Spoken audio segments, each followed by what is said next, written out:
Good afternoon, everyone. Good afternoon. I'd like to say welcome, and we appreciate the interest of citizens who have come to observe local government in action.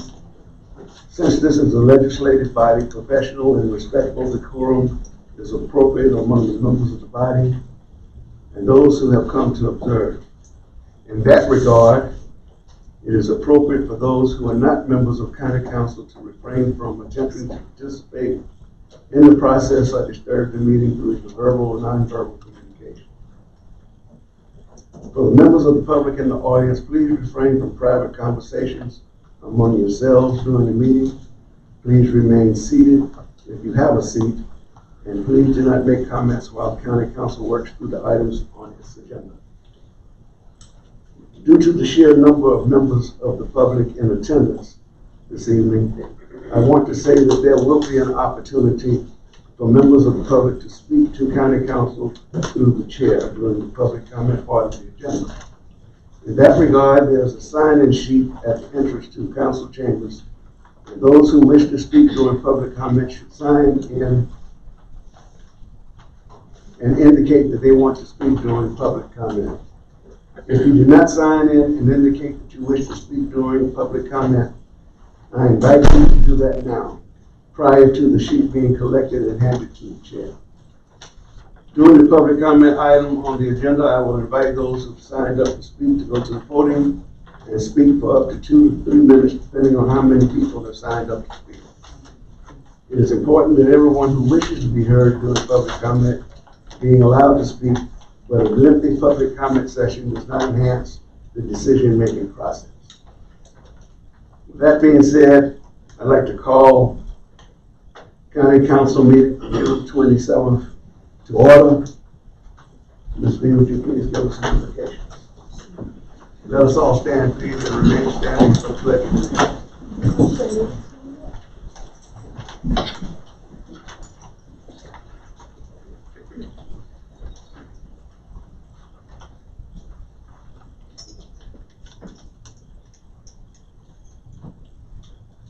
Let us pray. Our dear kind Heavenly Father, we do acknowledge you as the one in whom we live, move, and have our being. We acknowledge you as the one in whom the earth is yours and the fullness thereof. And therefore, Father, we are here in a county council meeting to discuss dissemination of funds that you have blessed us with. We invite your presence and ask that you dwell among us and allow your spirit to enter our hearts. Give us wisdom, understanding, love, and kindness in the way that we take actions tonight. We ask that you help us to see every side, help us to be reasonable, and help us to know that what we do is as unto you. And Father, we ask that you bless everyone under the sound of my voice. Bless our men and women who are serving this country in uniform, especially those who are serving in harm's way. Let them know that they are not alone. And those families who have lost loved ones and who are still hurting, be with them as well. Just go out through our community, Lord, and help us to see the needs that we have to address in this local government, and help us, bless us, that we will be able to do it according to your will. These and all blessings we thank and ask in your Son's name and our Savior. Amen. Amen. Tonight we'll be led in the Pledge of Allegiance by U.S. retired Air Force veteran Mr. Nelson Summers, who served our country from September 1956 to March 1977 with 20 years of honorable service. He currently lives in County Council District 7. Thank you for your service, sir.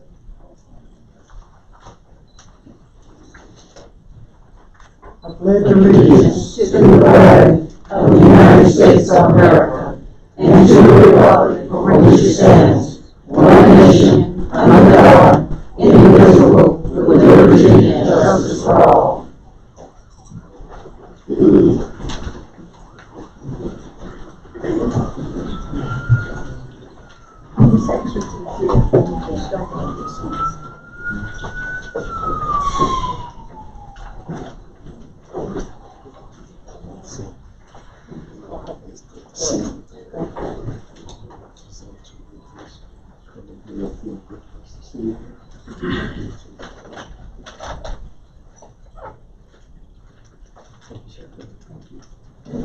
Air Force best in the world.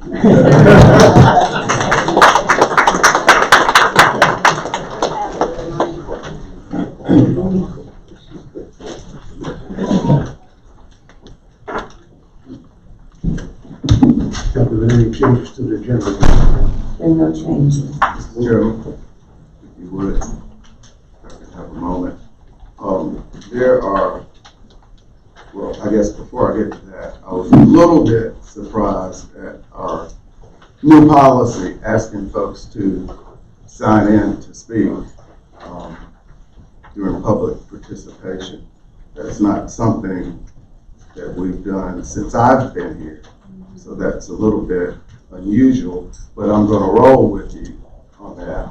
And I'd like you to roll with me as well. And what I would like to do is to amend the agenda. There are a lot of folks here tonight who want to speak on the school board issue. I would like to move public participation right before the school board discussion. And I'm making that in the form of a motion, and I'm sure I'll get a second. I'll second. Got a motion and a second to move the public comment session up in the agenda. All in favor, please raise your hand. All opposed? Motion fails. Motion to the agenda? Second. We have a motion to approve the agenda. All in favor of approving the agenda, please say aye. Aye. All opposed? Agenda is approved. We have a motion to approve our minutes from special meeting and budget workshop for Tuesday, June 13th. So moved. Second. Been moved and properly seconded that we approve the minutes from our special meeting and budget workshop for Tuesday, June the 13th. All in favor, please say aye. Aye. Now I'd like a motion to approve our minutes from our regular meeting for Tuesday, June the 13th. So moved. Second. Been moved and properly seconded that approve the regular meeting minutes for Tuesday, June 13th. Any discussion? Hearing none, all in favor, please say aye. Aye. Next item on the agenda, land use matters, improvement, RZ 2311. Prior to council taking action on second reading, and we will have a public hearing. Good evening, Helen Rudman for planning staff. RZ 2311 is a request at 1449 and 1485 Oswego Highway to rezone two parcels of land that total approximately 9.97 acres from agricultural conservation to general commercial. The applicant is Ms. Stephanie Tisdale, authorized agent on behalf of the owner, and she is here this evening to speak on behalf of the request. These are the two properties in question. They're just south of the intersection of Oswego Highway and Brewington Road on the east side of the road. They are two separate tracts with a private road right-of-way that goes between the two of them.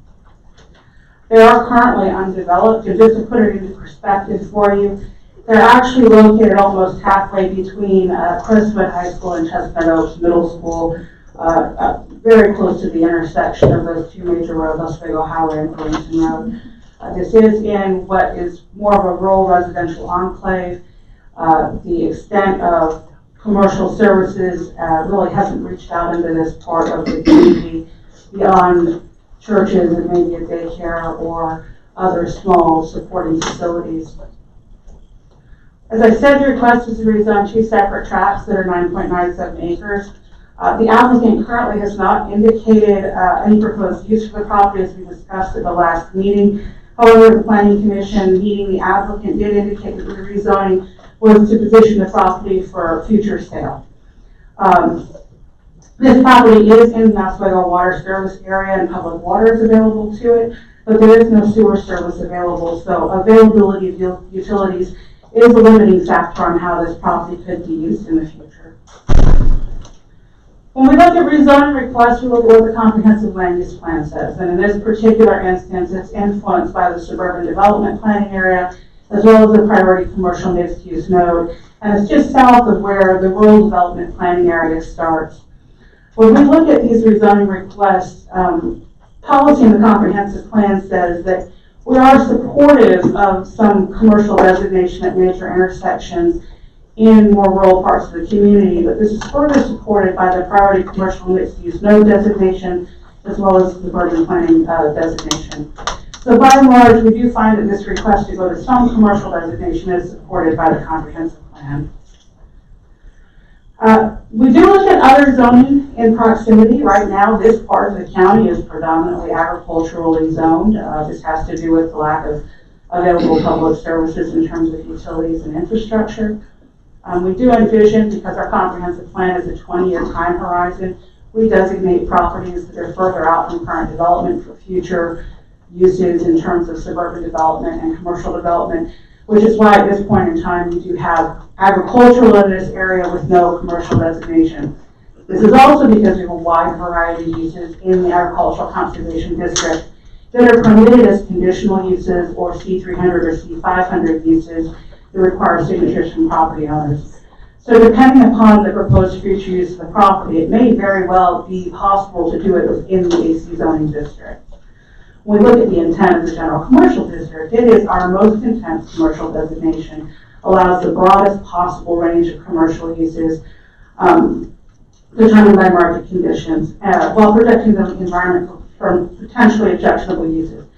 We do that by making certain noxious uses in the general commercial district, such as bars, nightclubs, liquor stores, what's called special exception uses, which have to go through a public hearing process, where we get input from the neighbors as well as from law enforcement about the impacts of those types of uses in the area. So they are not a by right use. The things that happen by right in general commercial would be car dealerships, restaurants, and those sorts of things, similar to the development you see along Broad Street. The Planning Commission did recommend approval of this request. We did find that changing the zoning designation to a commercial zone is in general alignment with the 2040 plan. We do, however, note that just because the zoning has changed does not mean it will not have to go through a commercial site plan review process. It will have to go through plans review, it will have to go through appropriate permitting through DHEC for stormwater, through public utilities for septic, and all of those other processes should it be successfully rezoned. I'm happy to answer any questions that you may have. Council have any questions on this one? I have a comment, Mr. Chairman, but I'd like to hear from the applicant. My understanding is that you. Staff doesn't speak. Okay.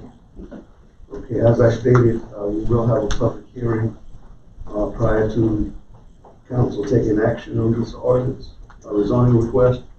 I now declare the public hearing open. Anyone wishing to speak for or against this rezoning request, please come to the podium, state your name for the record, please.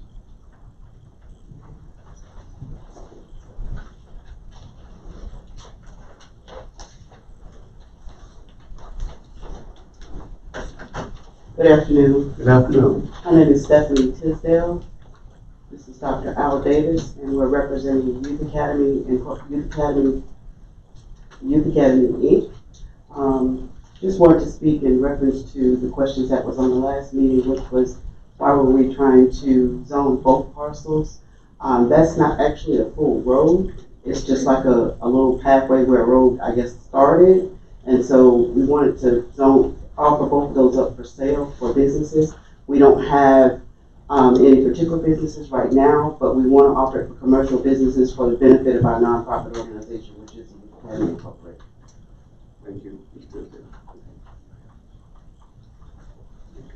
Any questions? Comments? Anyone else wish to speak for or against this rezoning request?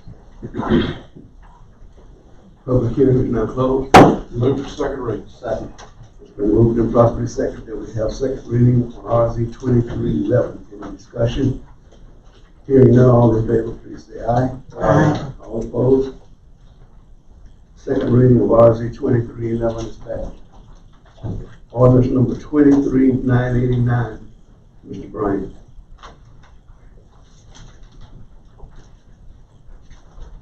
Mr. Chair, members of the council, this ordinance is to approve a contract to sell the property located at 14 Law Range. Eric Hodge has offered $101,000 to purchase the property as is, no contingencies for either financing or appraisal. The due diligence period will expire July the 7th. As it highlights, we've been taking questions, council, before public hearing on this ordinance. Any questions of Mr. Bryan? Hearing none, the public hearing is now open. Anyone wishing to speak for or against ordinance number 23989, please proceed to the podium. State your name for the record.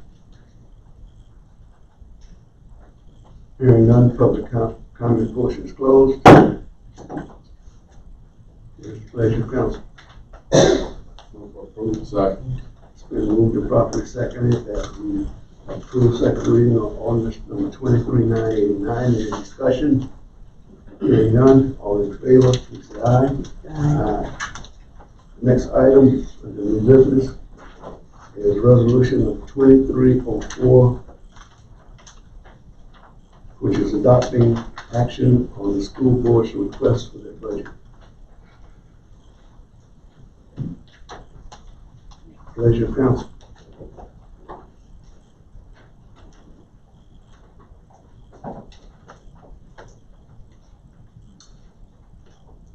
Mr. Chairman, I have some comments to make. I can hold them or I can make them. You need to have a motion. One way or another.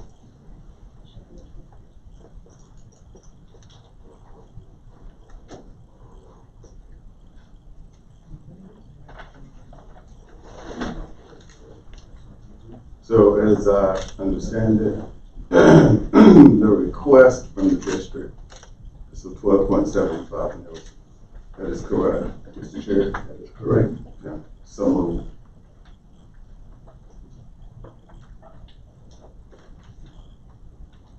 Have a motion on the floor. A second. We have a motion and a second to approve Sumter School District's request for a 12.75 mil increase. All in favor, please raise your hand. No discussion. I would like to submit a substitute motion. And I'd like to have discussion on my motion as well. We have to take the secondary motion first. My motion is to form the district at the same millage as last year. I'll second that. I move to table.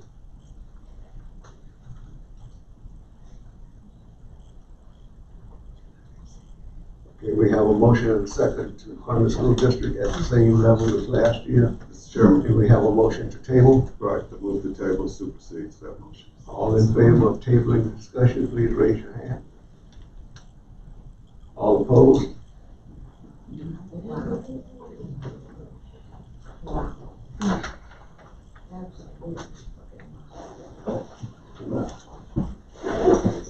That's not acceptable. Do you have any discussion? Yes, Mr. Chairman, I have discussion. Ms. Blandon, would you put up the screens that I want to walk council through a few numbers, a few scenarios.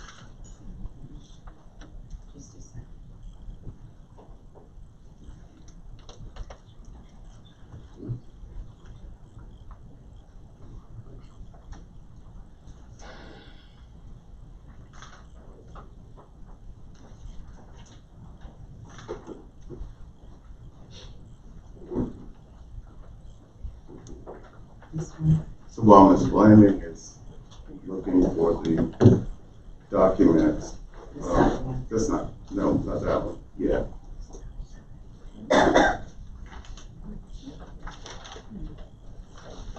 There's been a lot of conversation about budget numbers, a lot of back and forth. about a $6 million increase coming to the county, a $1 million increase coming to the county. As I understand it now, it's $400,000 coming to the county. But here are the facts. Since 2016, there has been one full millage increase given to the Sumter School District. That's almost 10 years.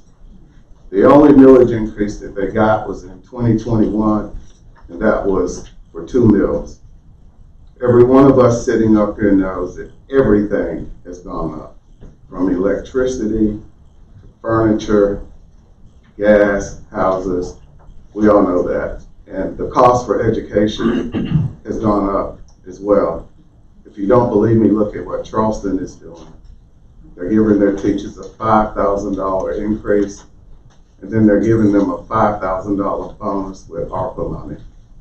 Euclid is raising their salaries to $50,000 a year, and you'll see it on a slide in a moment. We have a local school that's offering $55,000. But this, what you see here, is the teacher recruitment report that was just issued in May.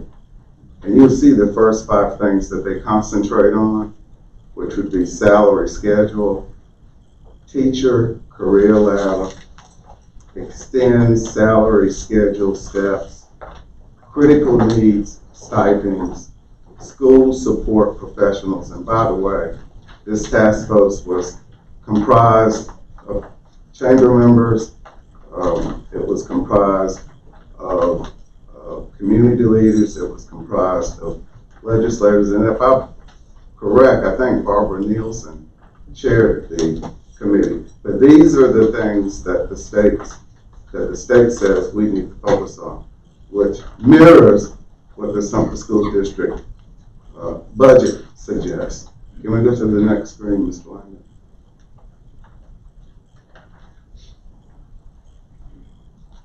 That's the end of this one.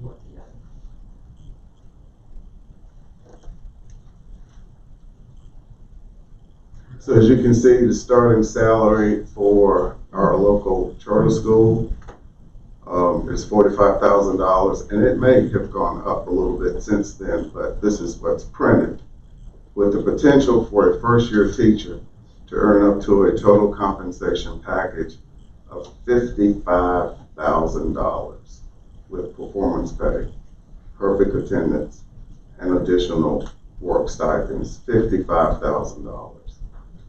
Can we go to the next slide, Ms. Blunt? So, as you can see, 2022, our South Carolina Ready test scores by grade level for the Sumter School District in English and language arts. In grade 3, 43% do not meet expectations. Grade 4, 48% do not meet expectations. Grade 5, 36%, grade 6, 41%, grade 7, 38%, grade 8, 37%. The end of course scoring, a C or higher, 42%. 42%. Can we go to the next slide, Ms. Lyman? Mathematics, similar picture. Grade 3, 43% don't meet expectations. Grade 4, 48% don't meet expectations. Grade 5, 48.6 don't meet expectations. Grade 6, 59.1% don't meet expectations. Grade 7, 53.3%, and grade 8, 61.8 do not meet expectations. The end of course scoring for a C or higher, meaning students who scored a C or higher, 23.8%.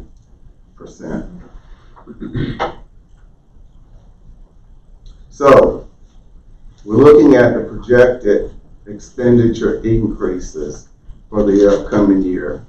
Most of them mandated, state and federally funded, mandates 10 million. Workers' compensation, 1.5 million.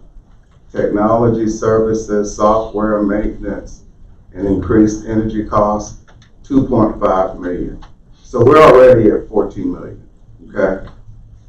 Revenue projection of 14 million includes the 12.75 millage request, includes. Can we go to the next slide, Ms. Blunder? In the school district, I'll go up just a little bit more, Ms. Blunder, there you go. In the school district, if you look at that bottom line where it says total employees, it says 1,565, I believe. That's the number of employees in the school district that make less than $25,000. Now, of course, county council, we made sure we raised everyone's salary to $25,000. But in the school district, we have over 1,500 people that don't meet that mark. So if you add in the 14 million that we just discussed with this number, which would be 4.1 million, 472, because 3 million would go to gross salary, 1 million would go to fringes. Now we're at 4 million. Now we're already at 18 million, which totally exceeds the 12.75 mill request, which was only $2.4 million. Let's go to the next slide, Ms. Blaney.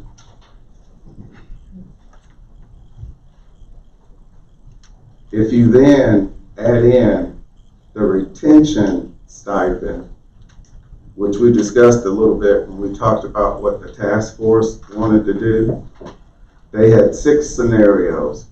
The first scenario cost $5,417,013.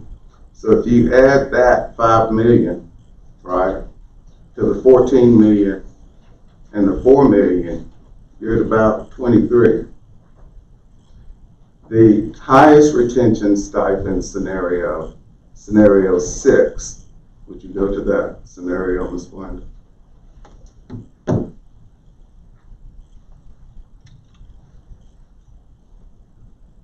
So that scenario would be 8,795,824. So when you add the 8,795,824 to the 14, right, and then the 4, we are way above any millage increase of 12.75. And these are the things that are necessary for this district to be competitive. This council has to take its foot off of the school district's neck. And in order to do that, businesses are going to have to pay just like everybody else. The city of Sumter just raised their taxes, and I'm willing to pay for education. I got a public education, and I got a very good one. We haven't given them a full millage increase since 2016. Come the end of this year, that will be 10 years. How do you expect them to do a good job without funding them? Every one of us knows that teachers need increases. Our buildings are 65 years old. They need addressing. Teacher stipends need to be put in place. Their steps need to be put in place. There is no reason that this council should not approve the full millage increase of 12.75. Thank you, Mr. Chairman. Mr. Bates? Thank you, Mr. Chairman. First of all, let me say this. I'm really disappointed in my colleagues on the council because we wanted people to speak before the end. It's like inviting someone to dinner and asking them what they want for dinner after the meal is over. You know, that's what we did. But I want to piggyback on a couple of things that Councilman Washington said. First of all, this $25,000. We as a council, we said that in order for an individual to live a suitable living life in Sumter, we need at least $25,000. That's what we want to pay our county employees. Everyone must at least make $25,000. But what we're saying is that someone on county staff who cleans a restroom in a county building should make more than someone on the school board staff who cleans a restroom in the school. That's what we're saying. Now, to me, that is ridiculous. So right now we have $4,154,472 that we have to give this school in order to bring those salaries up. We can't continue to pay slave wages and expect people to keep coming to work. We have taken advantage of the school staff long enough. And I'm ashamed of this. But let me tell you, see, one thing that we don't want to do, we're too nice. We are real nice. We don't want to tell it like it is. See, people don't want to tell it like it is. But I don't mind telling it like it is because I don't depend on anyone in this county for my livelihood. We have a serious systemic racism problem in Sumter County. And this council is a part of it and has a history of racism. Members on this council have a history of racism. Let me tell you what the definition of systemic racism is. Institutional racism, also known as systemic racism, is defined as a policy and practices that exist throughout a whole society or organization that results in and support a continued unfair advantage for some people and unfair or harmful treatment of others based on race. Now let's look at this. Who is our business leader? We always want to protect the business people. Who are the business people? The majority of the business people in this town are white. Okay? Let's be for real. Who are the people in our school system? The majority of the school system, people in our school system are low-income families, and the majority of them are black. So here we go. Unfair to one and unfair to another. That's exactly what systemic racism is, and that's what we're doing. And that's what we've been doing all of these years. Boy, I'm ashamed of it. I'm ashamed of this. Between 2017 and 2022, Sumter School District only received $375,000 in millage that they requested. And when they were entitled to over $6 million, that's what they were entitled to. Now, people don't like to use the word, oh, they don't entitled to anything. They play a game with you, okay? They are entitled by law. On Tuesday, June the 8th, 2021, Sumter County Council approved Sumter School District $2 million increase. The school district was entitled to 13. We voted down a substitute motion by me, Gene Baton, to increase the amount of the millage from $375 to $700,000. Why did I want this? Because the school district came and requested these funds to give their employees, non-teachers, a COLA, cost of living increase, that they had not received in 2 years. Now their schools are coming begging, hey, let's raise the salary of our employees. They are not getting paid enough. But we, again, turned them down by McCain, Byrd, Baker, and Eads, voted against them, while me, Washington, and McGaney voted for. 4-3. We turned them down. In an article in the Sumter item dated Friday, June the 3rd, Sumter County Chairman McCain stated that 2 meal requests last year came from the Sumter School District Superintendent Penelope Martin Knox, and the full school board supported that. McCain also said that in personal conversation that he had last year with Martin Knox, she said she only wanted to have 2 meals again, this year and also next year. Ladies and gentlemen, this was an outrageous fabrication. Outrageous. In an article in the Sumter item, and I hope the item report is here, dated Friday, June 17, Superintendent Martin Knox said as a point of clarification that she never made an agreement on a millage request. In questioning Ms. Knox from me, based on Councilman Bates, in response to the June 3rd article, where Councilman McCain told the newspaper that he had personal conversations with Martin Knox, asking for 2 meals, and Martin Knox told Bates what they had. Okay, now, when we addressed Dr. Martin Knox, here's what she said. I am here at an open meeting to tell you that that is inadequate. She said, no one made an agreement with me or with our board for 2 meals. The item contacted McCain on whether he would like to respond to Martin Knox's statement, and he declined to comment. Remember that item, reporter? That was in your writing. Okay? To know that.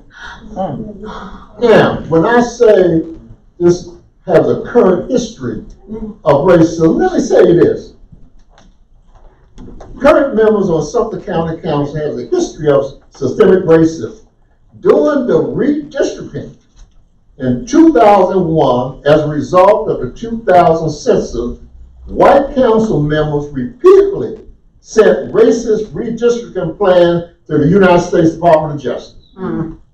Those plans, 5, were rejected because they violated Section 5 of the Voting Rights Act. The plan reduced voting age population of black voters from 59.4% to 49% in Sumter County District 7. That's the district I lived in. The goal was to maintain control of Sumter County Council with 4 majority Republican council members. That was the goal. Now, if that's not systemic racism, what is? Now, we can get far, but see, our clergy recognized it. Our clergy recognized it. When we had this big debacle in 2012 about the budget, Sumter School District millage in 2012 was 13 mills, revealed a strong division between business community and the need to fund public education. After the consolidation of the 2 school districts, 2017 and 2011, the new superintendent, Dr. Bone, inherited a $5.5 million deficit. The man was lost when he took the job. Comments by Sumter business leaders and owners to Sumter County Council members asked them to oppose any millage request, to oppose it. On June 19, 2012, 300 people attended a council meeting, and the meeting had to be held at the Nursing Center. Some of you probably remember that, due to the large attendance. About 75% was opposed to the millage increase. On June 22nd, 2012, the concerned clergy of Sumter County Association sent a letter to the 4 Black Democrats on Sumter County Council. In the letter, they asked each of us to take a prayerful look at this matter because the Sumter School District does not get the money that they need. Our children will suffer from it, not the children in private school. When we say our children, that means they are the ones you represent in your district to the 4 Black Democrats. The letter included the name of 27 clergymen who stood up in support of this document. This action by the business leaders, owners, and the action by Sumter County clergy is a clear indication that there is a serious systemic racism problem in Sumter County. Okay? Now, if you don't want to believe them, when you walked in this facility, you saw a big sign out there, right? On the wall. That was put up by the Sumter Leaders of Faith. And they held a rally on the Sumter County Courthouse steps. They shared in 2020 from their posted anti-racism statement that racism is a sin against humanity and God. Racism is a lie about our fellow human beings, for it says that some are less than others. School district people are less than other people. We, those who serve God in His church in the greater Sumter area, commit to being a part of the change we pray for in the community. That statement was signed by 70, and you can see the signatures on the sign. 70 godly men, and this acknowledged that racism exists in Sumter County. But again, we don't want to deal with it. You see? So we can go on and play the game because people don't want to talk about it. But when I go out in that public and I listen to people and they say to me, Councilman Baton, the reason why they are voting against it is because the majority of them kids in that school are Black. If they were white, they wouldn't vote against it. Okay? So let's be for real with the people and stop playing games with their livelihood. Those people need to eat just like you do. They pay the same price when they go to the grocery store that every one of you pay. There's no separate line for low-income people that you're going to get a discount. You don't have to pay $2 for bread. You can pay $1. There's no such thing as that. That don't even exist. So right now, we owe the school district over $4 million to get them to bring their employees up to $25,000. So that little 13 meals of 2.4 million don't even cover it. So when you talk about you don't want to give them any money, all you are doing is continuing the systemic racism in this county. Thank you. Mr. Chairman, what I don't understand even further, a couple of years ago, the legislative delegation, in its wisdom, decided that it was important to expand the school board to 9 members from 7 members so they could have better control over what was going on. Expansion's been done. A lot of people lobbied for certain people to come on to the school board. All that's been done. And now council still doesn't want to fund the school board after they got what they wanted. You got who you want on council, on the school board. You got your 9. And county council still refuses to fund a millage, a full millage increase since 2016. But yet these businesses pump their chest and say, we need this, we need that, the kids are not being educated, but when it's time to open their pocketbook, crickets. That's right. Crickets. What we doing is not right, and it's gonna come back to haunt us. People are not gonna be agreeable with things that we're gonna wanna do in the future, and they got a right to not be agreeable. These people here, they asked to speak before the meeting, and we insulted them by saying, we don't want to hear from you. You wait till we make the decision. And we are government closest to the people. And that's what we did. Slapped them in the face. Mr. Chairman, I'm done. I have one other thing to add. One other thing. Let me say this. Low-income people in this county have a lot of power.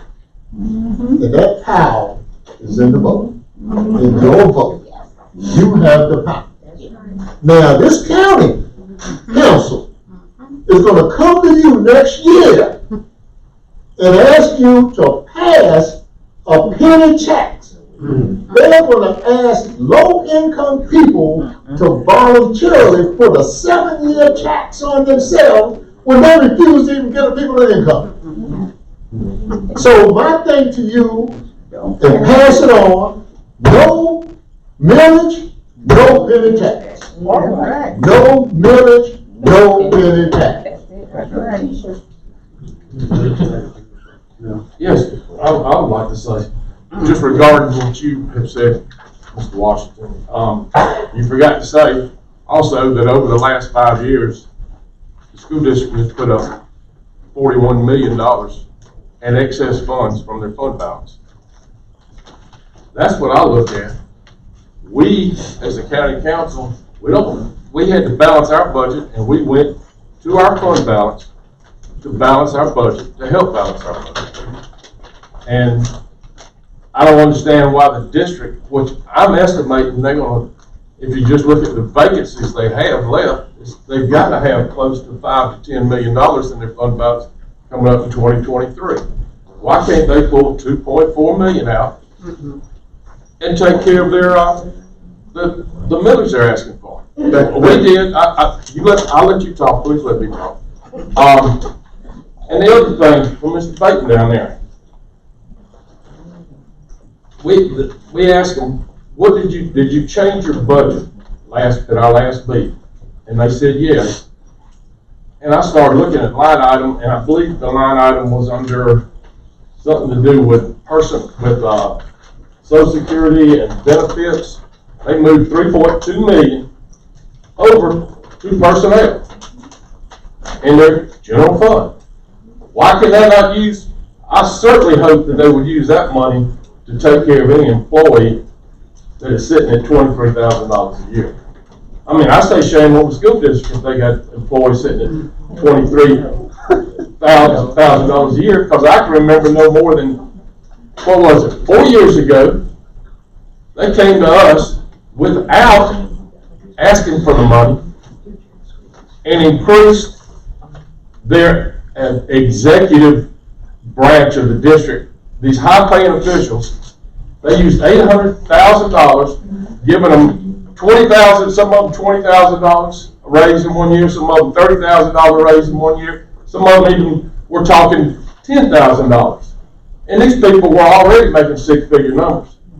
And then I asked, well, what are you going to do with your custodians, your cafeteria workers?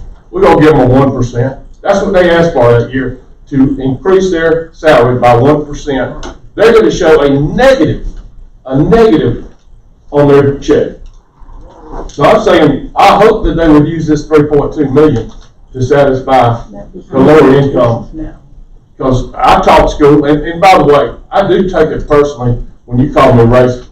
I spent my time teaching at Hillcrest High School, coaching at Hillcrest High School, and 95 to 98% of the folks I taught were black children. You know, y'all can sit here and boo me or whatever you want to, but I am not there, and I've proved it by my actions when I was teaching. Ask any of them that I taught.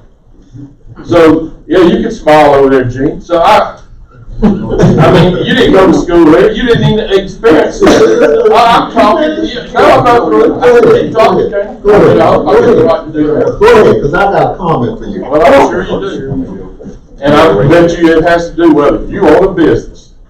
And you should not qualify to vote for this, you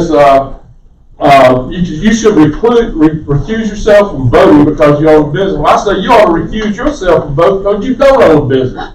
If you've ever tried to run a business, it can be quite difficult out there. And I'm telling you, when you start putting taxes on it can add up. We just heard today about overtaxing and what it can do to your economic development. So I said my piece. I feel like the district can find the money within the district and to balance that 12.7 mils. Mr. Chairman, if you would, a couple things.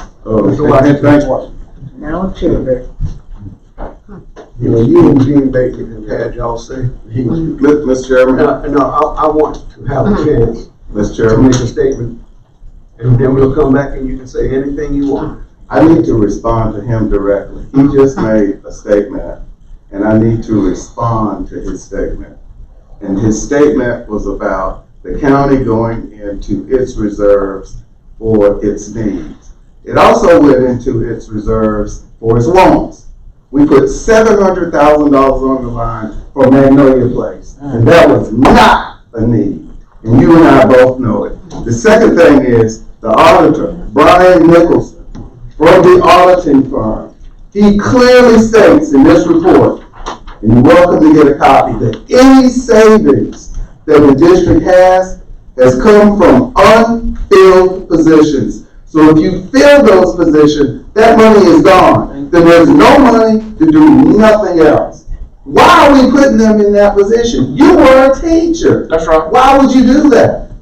Because they've got 98%. I don't think the number of students back in 2019 was 17,500. Right. It's down, it'll be under 14,000 this year, I believe. Right. Due to what is that, school choice and charter school. But you saw the budget I put up. The $14 million in mandated costs, the $4 million in retention costs, and then if they implement the retention plan, we're into the 20s. This little $2.4 million that we are arguing about is nothing compared to what they need. We're talking about $76 on a $100,000 second home. We're talking about $19 on a $25,000 car. Are you serious? I'm serious, yes. They share that money. Man, they pay every bit of it. It is an unfunded mandate. They pay every bit of every dime of it. That comes from the Speaker House, the Regular House Ways and Means Committee. They paid 100% of that increase. $14 million. They paid 100%. Are they gonna pay the recruitment cost, the $4 million for that? They paid 100%. Are they gonna pay the $4 million to bring all the employees up to 25,000? Are they gonna pay the $8 million to do the retention plan? Are they gonna pay any of that? Any of it? The only thing, the Magnolia House. It's not important to put voter registration in there, that's where. Voter registration is signed in the courthouse. They're not having any problem, they're not complaining. What? The courthouse is huge, it's 3 floors. That is not a need, listen, that is a want. That is a want, and we went into reserves to do that. I'm done, Mr. Chairman. Call for question. You want to speak before I speak? And I do have substitute motion. You know, everybody's had their say. I, for one, have a statement that I'd like to make. First of all, I'd like to say that I sit here before you this evening as a product of public schools in Sumter. Both of my parents were educators. Both taught here in Sumter and instilled within me at an early age the importance of education. And my time in serving this community on county council has further solidified how crucial education is in moving us forward. I stand on my voting record of supporting specific needs that have been brought to council by the school district. And I will continue to support the Sumter School District's retention efforts 100%. We've seen too many teachers leave us for other districts and communities. We need to reverse that trend. I'm proud to represent the constituents of District 6, and all of us on County Council are responsible to the 104,000 plus citizens of Sumter County. I hear from my constituents all the time how they are burdened by taxes. For the small businesses in our community that rent or lease space, and there are many, this increase will be compounded even more and passed on to the consumer. Everyday chain businesses make decisions to open new locations around our state, and we've been told time and time again, a large factor is the comparison of our property tax rates versus other communities. Don't think Target, Olive Garden, Publix won't pay attention to property tax increases. And with that being said, again, I state I completely support the school's efforts to employ and retain quality teachers.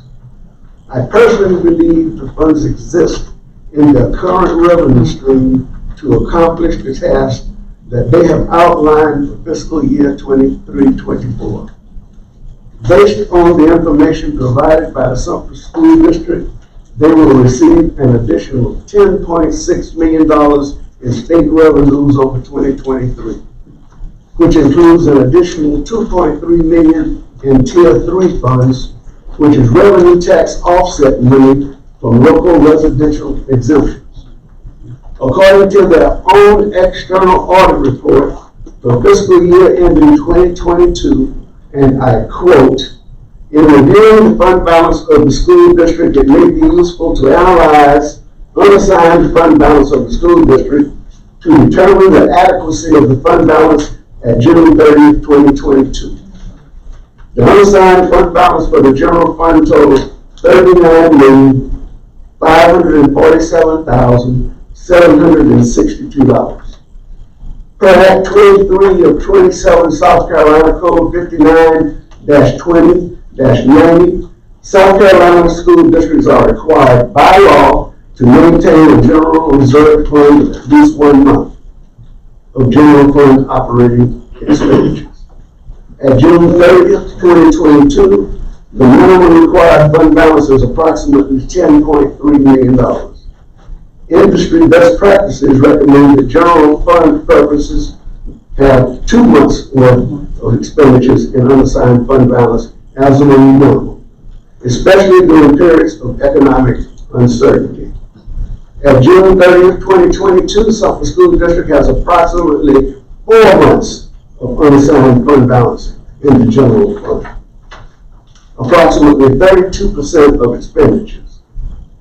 2 months above this recommended 2-month minimum, end quote. This is how the school district has been able to build its current fund balance. Since 2016, the ending fund balance was $106,449. Many of you remember that. This is how they built their fund balance to the current level. In 2017, they had $779,230. In 2018, $7.7 million. In 2019, $5.7 million. In 2020, $11 million. In 2021, $7.7 million. In 2022, $9 million. Since the time the school district was placed on fiscal watch by the State Department of Education, the school district, to their credit, has easily exceeded the 3-month mandate imposed on the school district at the time. The school district has since been removed from fiscal watch by the state. Much like the operations of local government, the school district grew its fund balance due primarily to budgeted employee vacancies, just as you said, Mr. Washington, which accounted for salary and benefits. Based on their own figures of having over 100 teacher vacancies in 2023, the school district should safely anticipate a surplus between $5 and $7 million to add to their current fund balance at the end of fiscal year 2023, ending June 30th of this year. In the initial budget request presented to Council on June 6, 2023 in the salary line items of their budget. The fiscal year 2024 proposed budget was $88,343,595. On June 18, 23, at the first ever joint meeting of County Council and Sumter School Board, Council was presented an amended budget request with those same line items, now totaling $91,563,468. An increase of $3,219,873, which is more than the amount that the requested 12.75 mills represent. I believe the funds are there within the current budget to accomplish their stated goals of fiscal year 2023 by utilizing a small portion of their fund balance, just like the city of Sumter and Sumter County government have been doing for several years to balance their budgets. If I did not truly believe, based on the Sumter School District's own financial statements and previous year's audit, that the district has the necessary funds to accomplish their goals, I would be the first to vote for a millage increase. Now, getting back to those 100 teacher positions, does anyone in this room think that the school district is going to hire 100 teachers next year? Anyone? Not with the budget you're giving them. No.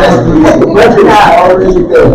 No, not with the salary table. You asked, I'm answering. But when you finish talking, please. You asked. That's a rhetorical question. Anyway, let me tell you how they can do what they need to do.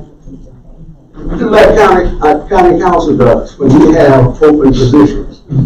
Take those open positions and move that money over to salary line items. Then take a portion of those 100 open school positions and move that money to a line item, let's say retention. Excuse me, Mr. Chairman. I let you talk. No, I want to order. Why are you addressing me when you don't want them to talk? Well, you addressing them, expect them to answer you, when you told them not to even talk. That was a rhetorical question. Oh, come on, man. Come on, Mr. Bacon. Come on. Nobody, Why are you asking them questions? all you had to say, but Mr. Bacon. Yeah, I mean, but you told them you didn't want them to talk. So why are you addressing them, expecting them to share the conversation with you? I'm not asking them to have a compliment. I'm stating facts, Mr. Bacon. Okay.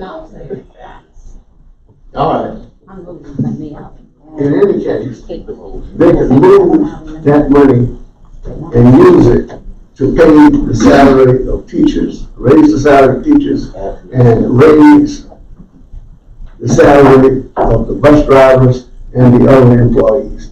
And that is a fact.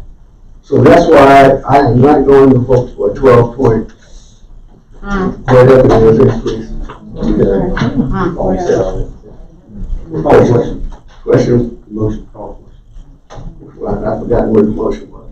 The motion was to fund the school district has approved. If they had a motion, My motion was to fund the school district at 12.75, so that's what we will be voting on. But I got another motion after that. but Charles did a substitute motion. We voted his motion down. We ain't voting on it. Okay, well, let's vote on it. Restate the motion. Motion to fund the school district at last year's meeting. I'll second that. Smooth vote. We're voting on that motion. One is voting back to table. So you're just restating the motion then? Yes. Why did you second it again? I'm sorry. Mr. Chairman. What was the corrector again? 12.7. Oh, no, just the substitute motion.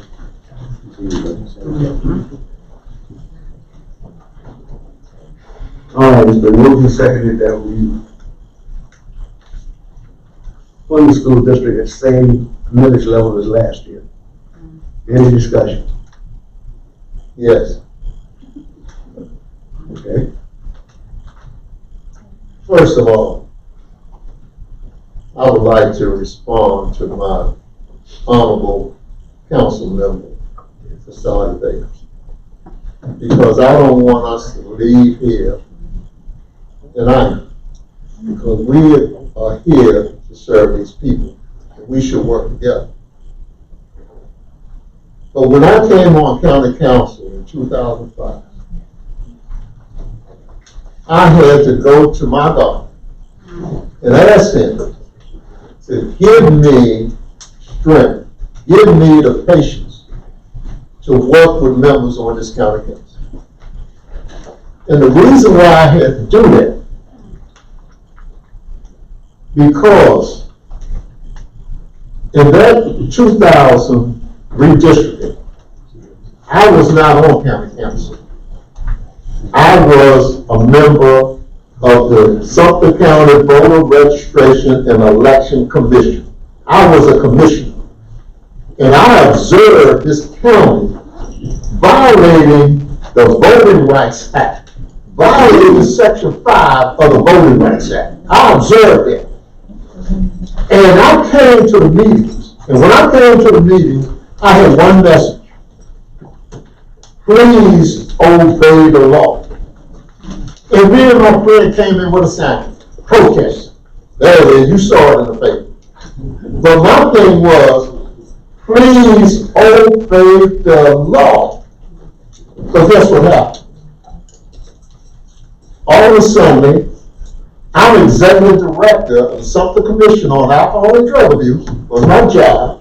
All of a sudden, they get a letter from council telling me that I shouldn't be coming in, that I'm making trouble. That I'm making trouble. And my council member, fortunately, I had some strong members on my commission, my board. And one of them, you know, is Francis Hill.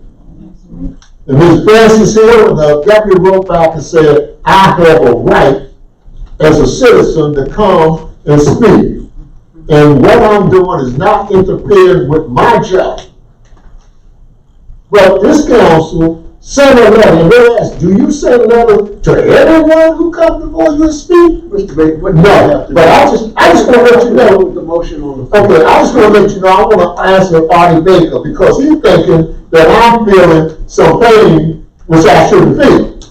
But yes, you guys discriminated, and you discriminated against me. I'll tell you what, go find somebody that I taught or coached, and let them come back and tell me that I'm racist.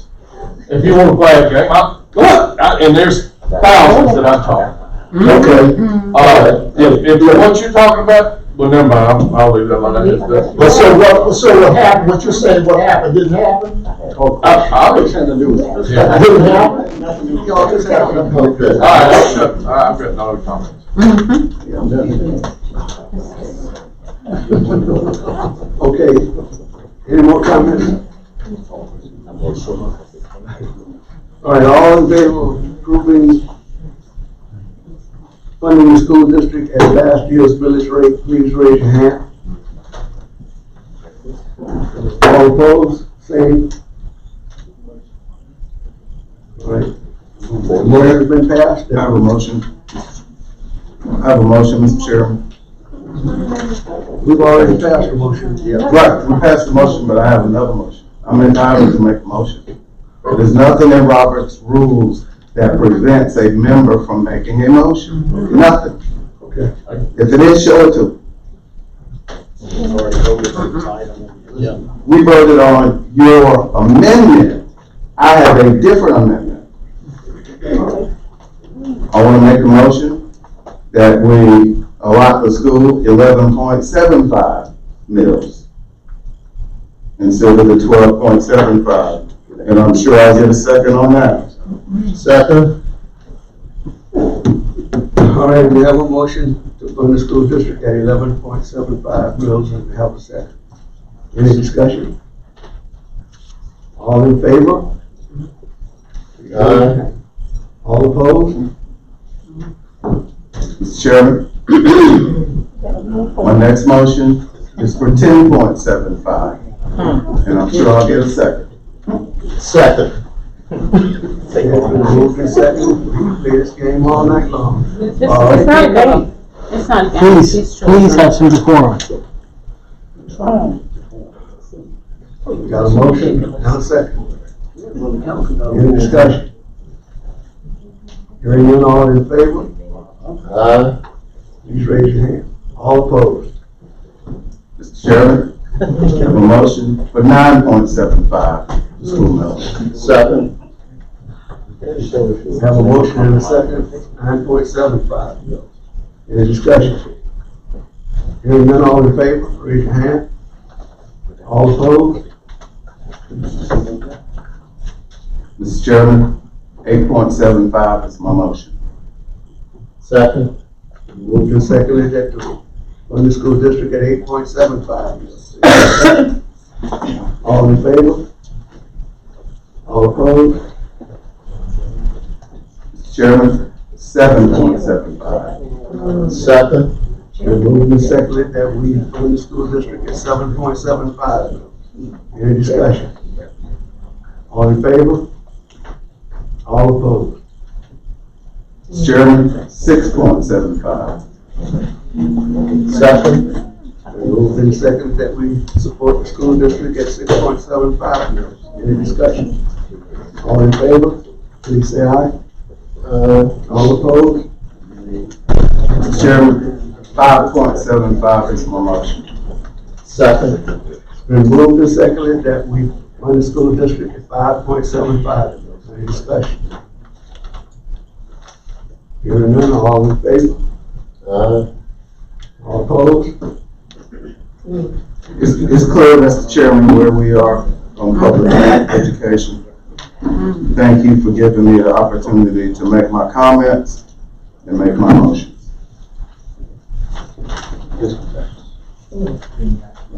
All right, committee reports. The fiscal tax and property committee met, all members present in executive session. We received information from our economic development team on the status of 2 economic development projects. No action was taken. Report from council members on other meetings, trainings, and comments. Okay, monthly reports, Ms. Francis. Council, in your package, you have Public Works Committee meeting, Public Works package, and as well as the Planning Commission. And there is a meeting with the Planning Commission on tomorrow.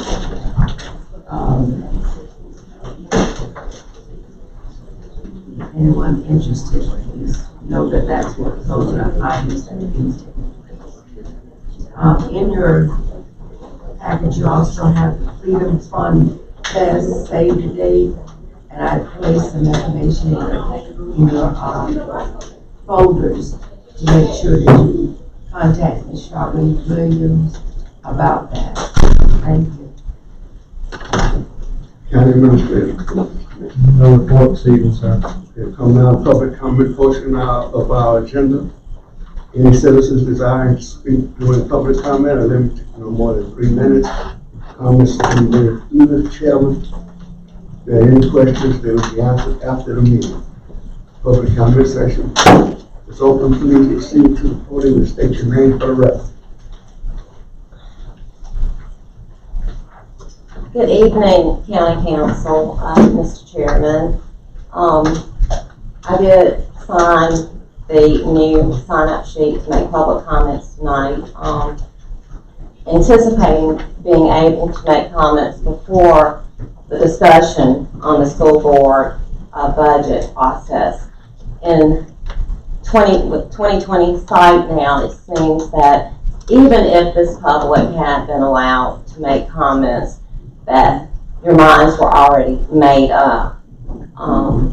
But just to further the question that you posed to the audience about the 100 vacancies and the school district's intention to hire 100 new teachers next year, whether or not we thought that that would take place.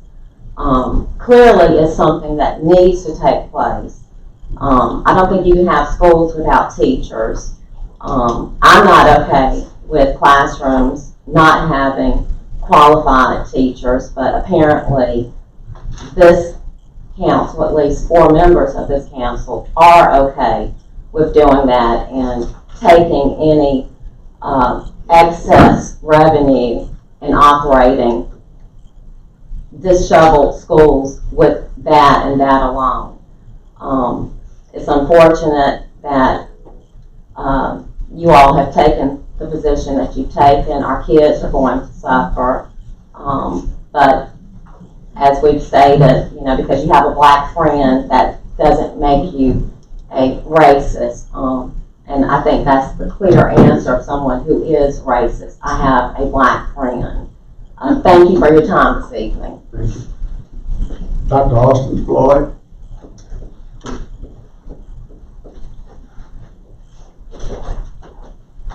Hello, good people. Hey. I usually don't come to county council meetings, but I saw it in the Item newspaper, and I'm an educator. I also have an intersection with politics and policy. That was my degree in public admin and political science. And you know, clearly there's a lot of contention amongst you. I've never been, so this was interesting to see. I see it on Twitter, thinking that it's a joke, but it was clear. My view is that everyone has different opinions, right? And you bring those to the table, not in a way to say, I'm right, and this is what we should be doing. You bring it to the table to try to come to an agreement, despite who's looking, right? Despite who you're, so if some people have interest to look out for the business community, it's understandable, right? Why huck up their rates? People have interest to look out for kids, right? And of course, everyone has to remain accountable. You can't just say, hey, we're going to throw you another however $2 million and you're not accountable with your own money. Having 4 months of reserve is nothing. Like, seriously, I know that there, you know, you talked about the recommendation, but I don't think that that's significant. My thoughts are just the practicality of this amount. $2,160,000, it sounds like a drop in the bucket, just from a layman's term. But I did teach, you know, I left higher ed, I worked in higher ed for a decade. Left, I said, let me go try K-12. And we worked at Sumter High, I worked there last year and part of this year in math. And it was a little stressful because teachers who usually have 3 loads in 1 prep, they had to do 4. A lot of my colleagues had to do 4 preps, which meant from 8:15 to 4, they only had a 20-minute break. Which meant that you grade papers and you do stuff at night, which drove me away, and I went to adult ed. But what I'm trying to say is, just think about the impact, being a math person, think about $2.4 million. I called Chamber of Commerce, Economic Development, because I really wasn't on one side or the other yet. But I wanted to see, well, how many businesses are there in Sumter? According to the Chamber of Commerce member sheet, there's 840 or more than 840. I know some in the city, some in the county. But what I'm trying to say is, thinking about that 2.4 mil and thinking about the impact that would have on the business, it would have an impact, but it wouldn't be significant in my point. However, 2.4 mil, why would you give someone the highest rate when you don't think that they're managing it properly and when you have a big reserve? That's where you come in the middle. That's when you say, we're going to fund you at half. We're going to give you 1.2 just to see if, one, you're going to be responsible. The way I view things, I'm a parent, I'm a dad, I have a kid in the Sumter School District. But as a parent, I also have a parent leadership style. So if my son has, is that mean done? No. Okay, give me about 30 more seconds. 30 seconds? Yes. As a parent, if my kid has a need, I'm not going to say, well, what did your mom give you? And how much do you have in your pocket? I'm going to take that into consideration. I'm almost done. I'm going to take that into consideration, but I'm still going to make sure I meet that need. Whatever you do is not going to solve everybody's problem for Sumter School District. There's state, there's federal, there's local. But I think it's important to do what you can and do what's necessary. I don't think that to do nothing and to be a leader, you do what you can do on your part. You don't fund it to the max. I wouldn't agree with that, honestly. But giving something, I felt like that was reasonable, and there should be some accountability with that.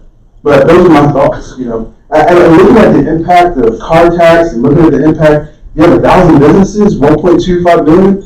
Everybody pays an extra $80 a month. Every business, it didn't seem that significant. So, you know, I appreciate your time. Thank you. Thanks, Dr. Floyd.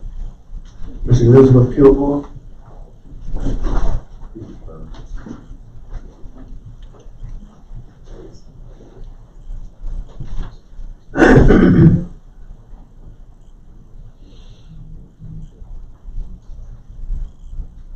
Good evening, Mr. Chair, Good evening. council members.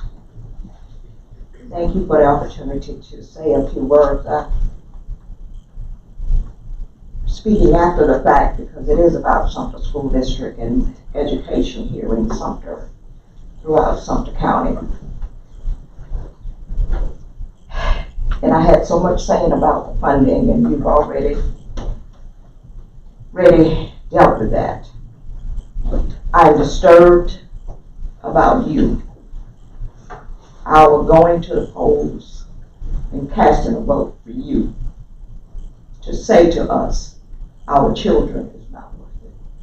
No matter how you slice it with the teachers, the district staff, it's still all about the children. Our council representatives and your lack of concern in funding our children's education, which has been done.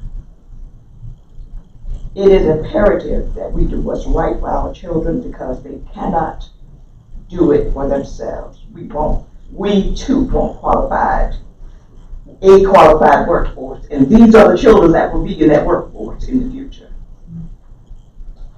Most of you are fighting for your businesses. We are fighting for our children's lives. Our children need a quality education in Sumter County.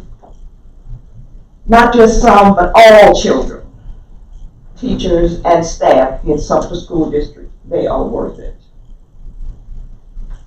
If we say the children are our future, teach them well and let them lead the way. The key word here is teach and education, a bright future for all. I want to thank Councilman Washington, McGaney, and Councilman Baton for your strong fight in trying to get the best for the children of Sumter School District. The Sumter Branch NAACP stands wholeheartedly with Sumter School District and giving our children the best and quality education that they need. Thank you, Mr. Chairman. We'll see you at the polls next year. Thank you, Ms. Kilgore. Mr. George Jackson. I see next week. Yeah, next A lot of people that left. Anyone else want to speak to council? Just please proceed to the podium and state your name for the record. Good evening, everyone.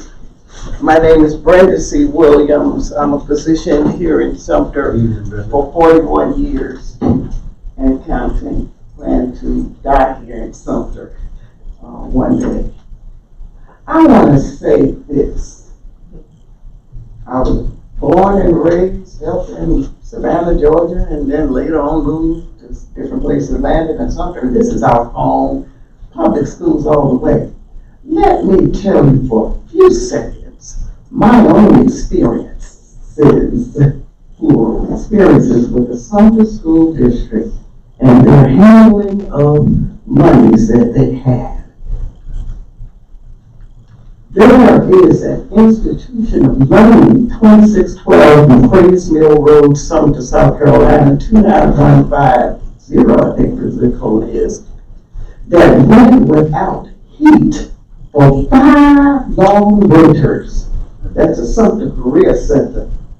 Had no heat at all for 5 years. Had no air conditioning for 5 long years. Right here on McQuays Mill Road. I found out by accident in January 2019 when there was a cold snap that crossed America. When I went to the school with an overcoat on and froze almost to death. And you know one thing, ladies and gentlemen, taxpayers of Sumter County, the school district board members and superintendent said that they had no idea that that school had no heat for 5 years, and plus they didn't have the money for new HVAC systems. And went on through there, went on for a while. I personally called every member of the council begging to help the Sumter School District buy a new HVAC system for that school out there so those children won't freeze in the classroom. You don't have that. I was educated by some of the council members that the school district did have some money in its reserve to have a new HVAC system out there at that school. They had the money. They didn't know how to manage it. Okay, I'm going to say this and finish. I understand that the school district has $43 million in its fund balance, and it was $106,000 back in 2017. It goes all the way up to $43 million.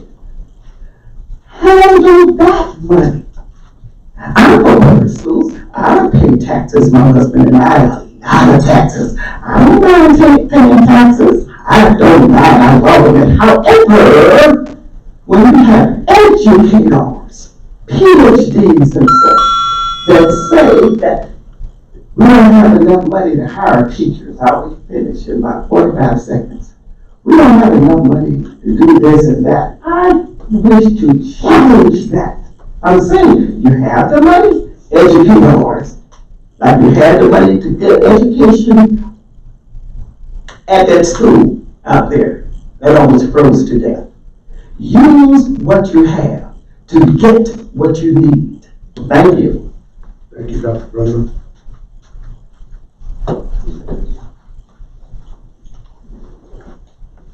Hello, my name is Debbie Sisson. I am a business owner. I worked 22 or so years at school district. I have witnessed them for years and years, and they play the same song, just a different choir. For the children, for the teachers, for the essential workers. Well, I'm here to tell you ones that don't believe it. I challenge you to come to me, and let me give you some names and positions, and let you see what they're making compared to the essential workers and the teachers that have to put up with what they put up. I went for a raise. Never have I done it in all the years. I've been happy. But I just wanted to see what was said to me. And I know I worked my tail off at Sumter High. I worked there for 22 years. I went to a gentleman, and you know what he asked me? Well, Miss Sisson, do you have any more education? Do you have any more? I said, you got what I got. You got it right there. He didn't ask me what else was I doing. What did I have to put up with? He didn't care. Well, I'll tell you, y'all were lied to the other week. That financial person stood up here and told y'all about those essential workers. They didn't want to embarrass themselves so much.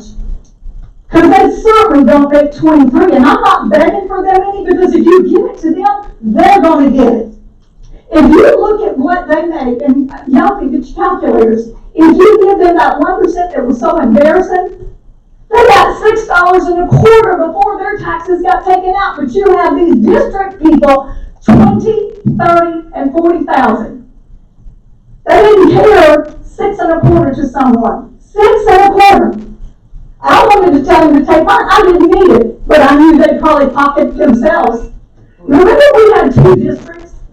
We formed one with Phil Levinas. It was a good idea. It was going to save us money. It was going to help the children. But it didn't. Because our district, guess what? You research. They've got some real creative titles. Did they eliminate? Heck no, they sit over there and laugh. You know, if anybody looks, I don't think they even put their credit card statement out anymore. I used to look at it. They don't want y'all to know what they spend it. I went to a board meeting, more than one. I didn't go with this new board. Maybe I need to get with them. Because when you go to them, you're on deaf ears. I was going to tell them how to save for these non-essential, big paying people $1 million. Okay, $1 million. That could have went into this shortage that is not a shortage like y'all think. And Chromebooks. You know, when you went to school, school. Your parents probably had this instructional fee. My parents did. I paid for my children. When I went to work at that district, other people paid. Chromebooks are now zero for parents. Zero. Imagine the revenue they could bring in from third grade on up. Okay? Now, since you got a few minutes, that 100 shortage is not because no one's coming. They got a person over there, and I will tell you, I witnessed it. I know 4 people that the principal wanted to hire. That principal went over to the district. I'm not going to call the name of the department. And his favorite words, oh, well, I can't get a hold of that person. They don't have a working number. And until that principal that wants that person says, get them, then he picks up the phone and says, you don't know how a person get a hold of you, don't have a good working number, but you just called them, same one. No, they're sitting over there too comfortable, the big salaries, they don't want to knock themselves down, but they're keeping everybody else down. It doesn't matter what it is, and it's not for the children. They need to quit playing this tune because it's getting old. Thank you. Thank you, Ms. Simpson. I think I got my phone up here on screen. I just get my name, right? Because I'm just a regular citizen. I'm not going to be more than 30 seconds. My name is Rudy Miller, and I live in, It doesn't matter, please. okay. I have attended quite a few council meetings in various locations, and I'll be honest, I've never seen one that have made choices and details. Maybe I missed everything based on layman's discussions about what they have and don't have. And it's the first time I've ever been to a board meeting or council meeting that didn't approve a dime for the schools. Thank you, Ms. Miller.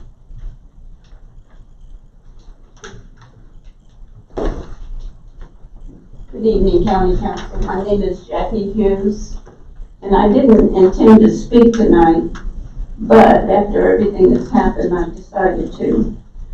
I think that people think that money solves all problems. If that is true, how much money will it take to bring all those students up to passing score? Sometimes I wish the County Council would give the school board what they want, so it will prove that money doesn't solve all the problems.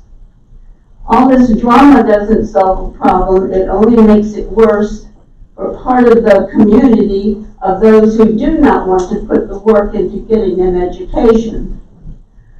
I'm all for educating our children. I was a substitute in 3 different counties in South Carolina, including Sumter County, for about 20 years. If the money is used for the 3 R's, I call it, reading, writing, and arithmetic, and now add computer skills along with STEM, I'm all for more money. If any of the useless stuff is being taught, I'm against it. There's something good to say about doing things the old way. And I do want to say that we have bigger problems that money can't solve. And I quit being a substitute because of those problems. But that's not County Council's problem, that's the school board problem. Thank you. Thank you, Ms. Hughes.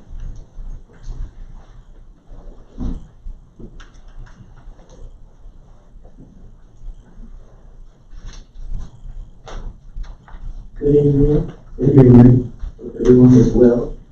I came initially to talk about the Sumter County roads, but tonight's meeting was explosive. It was very informative, and I thought about, I have been waiting for the Sumter County Education Board to meet because there were some things that I wanted to contribute as a member of this society. I have children in school. My oldest daughter graduated from Hillcrest, so you know how long ago that was.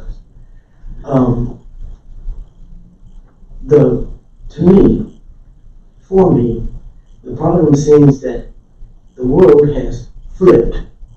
Everything is messed up. The teachers are following the trends of the children and what they wear and how they act. They dress like the children. And sometimes you can't tell the student from the teacher. Yes, and then you've got teachers having sexual conduct with the children. What are they learning? They're not learning home economics. They're not being taught that. They're not taught the things that I learned in school. We had business math and business law. We had to learn how to write a check. These kids have credit cards. They don't even have to have debit card. They can use their phone. Just went through that experience. I'm thinking I'm controlling things and keeping up with everything, and everything's being done by phone. It's a moral issue that appeared to be the problem here. Mr. Bain didn't have to tell us about the racism in Sumter County. Anybody that lives here already knows it. You can smell it, you can taste it, you can feel it. The problem is moral. There's no moral values left in this society.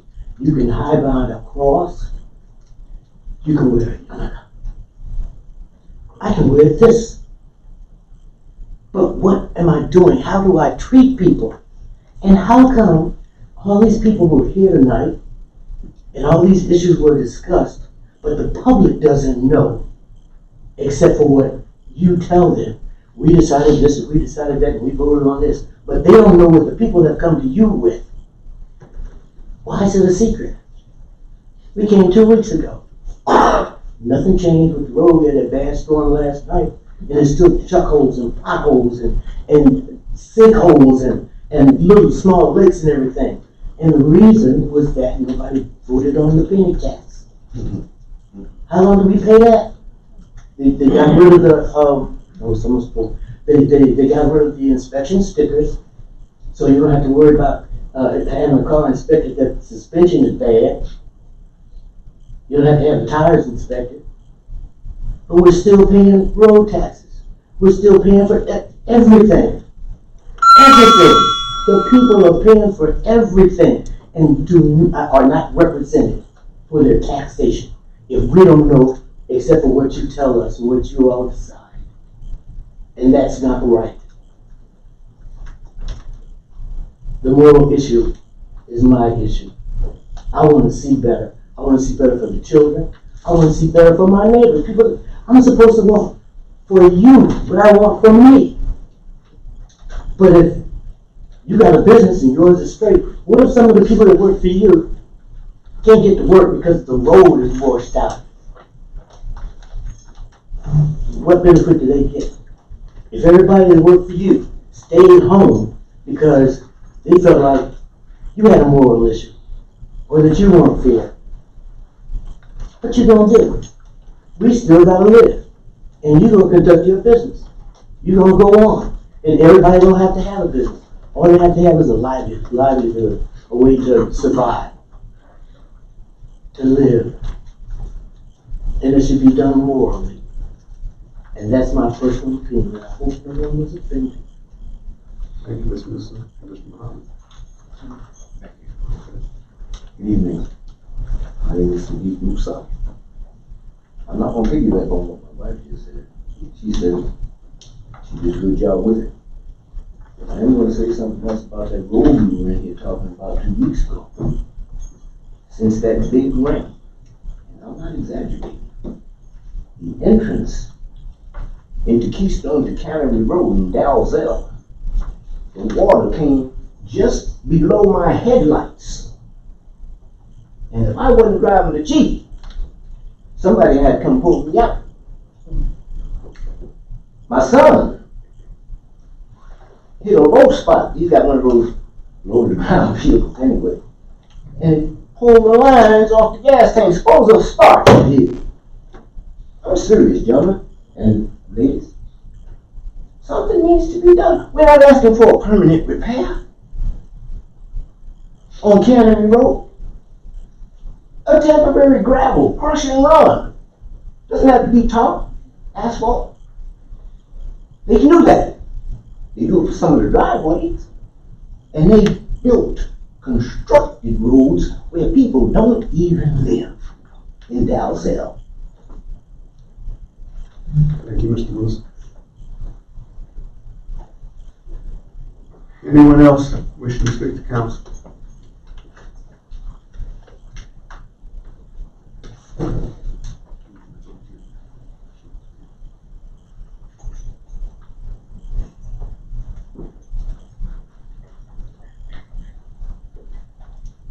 Good evening. This is the first for me. And I'm simply here because what was said has been said. It's done. The issue is getting people out to vote. You just don't say what you feel and what you think if people don't get out to vote. Know who you're voting for. Ms. Kilgore said, I'll see you at the polls. She's right. When you go to the polls, know who you're voting for. Are you voting for the people, the community? Are people, you just can't get people out to vote. So that's what we need to advocate, getting people out to vote. Vote for who you know will do the best job for your community. It's upsetting to me. It upsets me.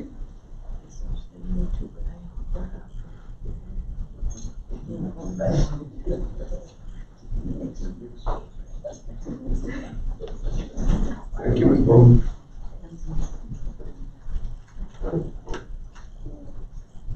Anyone else wishing to speak to council? Seeing none, public comments closed. Move for adjournment. We're moved and properly seconded that we adjourn. We are adjourned. Thank you, everyone.